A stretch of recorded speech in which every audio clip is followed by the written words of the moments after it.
এবার হারা যন্ত্রণা তো তারাই বুঝবে যাদের পরিবার আছে, যাদের পরিবার হারাইছে, যাদের পরিবার মানুষজন নিখোঁজ হয়ে গেছে, তাদের কষ্টে কইলজাটা ছিন্ন ছিন্ন হয়ে গেছে। যার পরিবার নাই সে কেমনে বুঝবে অন্যের পরিবার হারানো যন্ত্রণা? যার মাথার চুল আছে সেই বুঝতে পারবে তার মাথার চুলের সৌন্দর্যটা কত বেশি।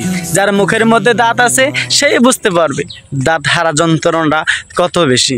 কিন্তু নরেন্দ্র মোদীর তো সংসার নাই, ফ্যামিলি নাই, বাচ্চা নাই, ছেলে নাই, মেয়ে নাই, তার তো জন্মগত কোনো ছেলেই না। সে যে পুরুষ না মহিলা সেও তো নিজেও জানে না। কারণ যেই মানুষটা সংসার করতে ভয় পায় সে নাকি আবার দেশ চালায়, কিন্তু মানুষ জানেই না সে একটা কুলাঙ্গার। কারণ যেই ব্যক্তি মানুষকে মারার জন্য এক মিনিটও ভাবে না সে আবার ভালো মহারাজা কেমনে হয়? সে তো শয়তান নামেও কুলাঙ্গার শয়তান।